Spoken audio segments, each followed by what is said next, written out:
Hello again. I want to talk to you today. I want to make another statement called Coronavirus, the Facts. Now, I've made a statement before, coronavirus and the church in the United Kingdom. Well, this next statement is nothing whatsoever to do with the church. I want to talk about the facts. The mainstream media will not tell you, nor will they work out for you the implications of the facts concerning the coronavirus. Yet from the facts and the current statistics that I looked up today and yesterday, the implications are very plain. This statement I want to make is in 7 points, but that would be too long for a little YouTube video. I don't want it to be long, so I'm dividing it into 2 parts. This is part 1 of Corona, the Facts. Let me tell you three points now and another 4 in the next talk. The first thing I want to say about the coronavirus is this. Number 1, the scientific predictions about corona were and are in gross error. That is pretty obvious, isn't it? The godlike, because that's the status that scientists have in the United Kingdom now that they've thrown out God. The godlike scientists have failed repeatedly in their predictions about coronavirus. Let us learn from this. Let me tell you that in the United Kingdom, the Imperial College, at the beginning of the pandemic, as they call it, estimated that there would be at least 510,000 deaths from the virus in the United Kingdom. That's over 500,000. Later they reviewed that estimate to 20,000, which was also a wrong estimate as well, because it's more than 20,000. Currently, in the United Kingdom, how many deaths from coronavirus are recorded, even though they're recording every single test and doubling up the numbers. But let's take their statistics at face value, which I certainly don't take them at face value in reality. At the moment, there are 39,000 people who have died in the United Kingdom from corona. 39,000. The scientific predictions, therefore, were 7% accurate. Or to put it another way that's easier to understand, the scientists were 93% wrong in their prediction. We haven't even reached 500,000 deaths worldwide, never named just in the UK. Would you pass an examination with that mark? Out of your exam you got 7% right. No, you would fail utterly. In the United States of America, the prediction was that there would be 2.2 million Americans would die from coronavirus. 2.2 million's a lot. To date, in the United States of America, 107,000 people have died. The scientific prediction so far was 4.8% correct, or 95.2% wrong. That's massively wrong, isn't it? 95.2% wrong.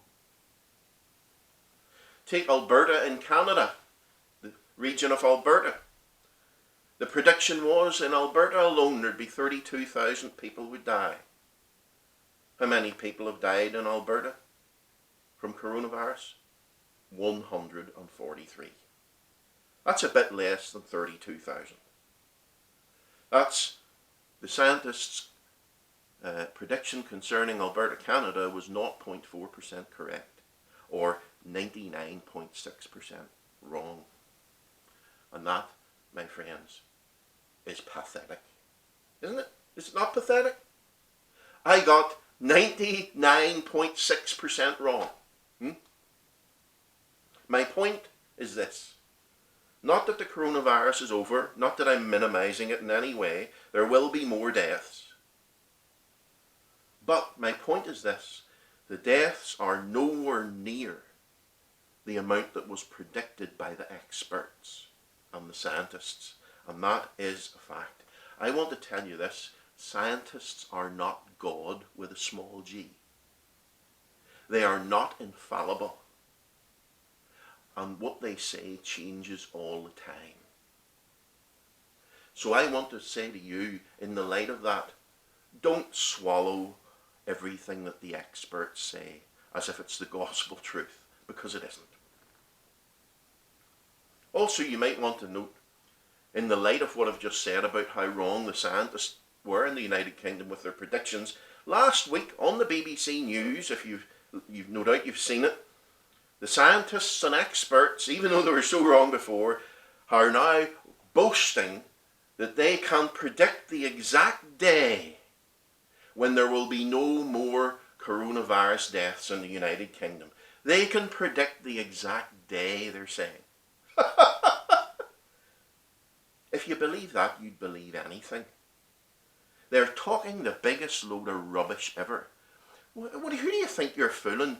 You've been 93% wrong so far. You expect us to believe you can predict the exact day? You are nothing but proud. Proud. The second thing I want to say about coronavirus and the facts is this, that the lockdown in the United Kingdom was a primitive, fear-motivated attempt that has not worked. It has not worked. In the United Kingdom today we have 276,000 cases of corona. And we are in lockdown. That's with the nation being locked down and the economy ruined. How many deaths have we had? 39,000. That's very high.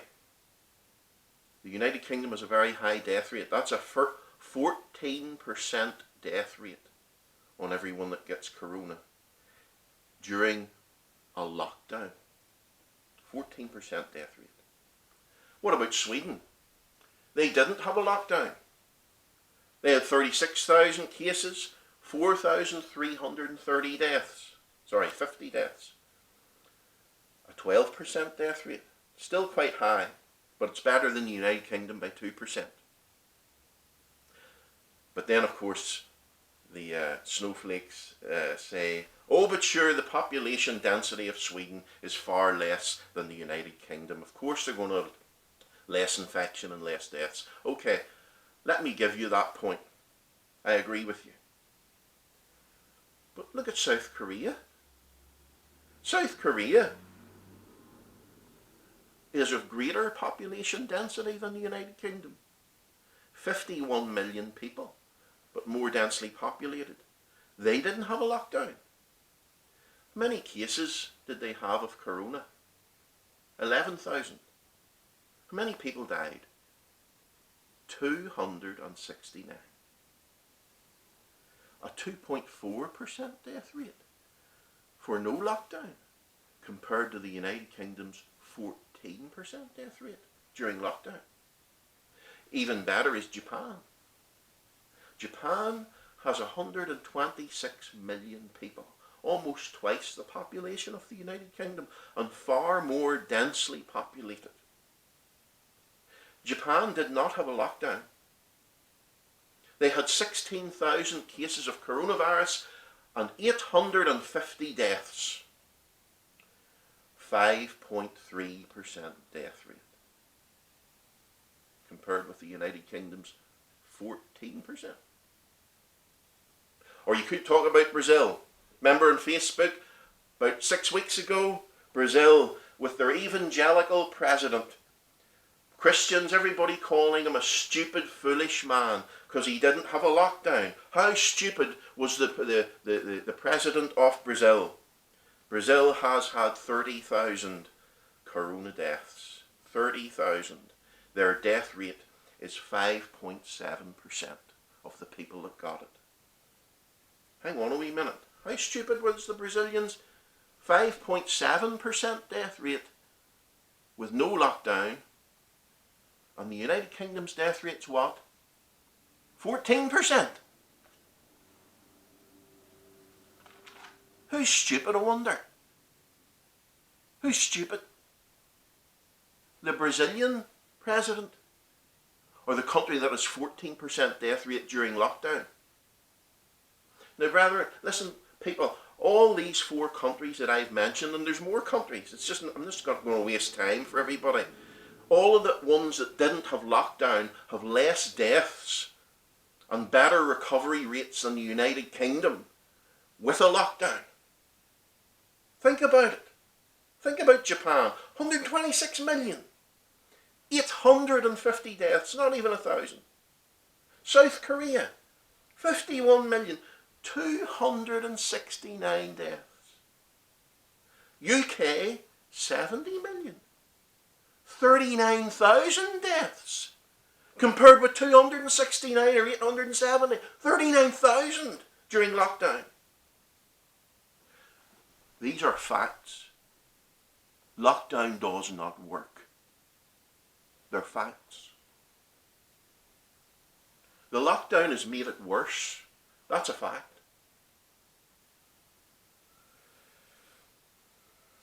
Now, people can say, oh, but it's not over, and make all the excuses you want. I want to ask you this simple question. If you got coronavirus, would you rather be living in a country where the death rate is 14% or 2.4%? You decide. The third thing I want to say in the first part of this talk is this. The British government has neglected the citizens of the United Kingdom in a time of emergency. The British government and the media has been telling us now for months, this is a pandemic. This is a national emergency, haven't they? Well, what are they doing at the minute? During this time of emergency, like for example, a time of war. Do you remember reading and watching on TV programs about World War II? Winston Churchill and so on, and Parliament. What happened during World War II? Was Parliament stopped during the national emergency? No, they met more. They met more. But the British government today has already been off for 2 months. And in this time of national emergency that they are calling it, an unelected committee last week has decided that the Parliament will not meet until September. They've given themselves a further 3 months recess on full pay for no work. The British people have been deserted by their rulers in this time of emergency. And why? Because the rulers want to save their own skin. There's no other reason. Have you ever heard of Zoom, Parliament? Businesses all over the United Kingdom trying to stay afloat are using Zoom, the internet, for having business meetings so that they can still meet and decide policies. You can have up to 3,500 people in the one meeting. Why can Parliament not do that? No, they just take a further 3 months holidays in a time of national emergency. That's the first 3 points I want to say. The 3 facts during coronavirus in the UK. Number 1, the scientists' predictions were in gross error. Number 2, the lockdown was a primitive, fear-motivated failure. And number 3, the government has deserted their citizens in time of national emergency. Thanks for listening. Please listen to part 2.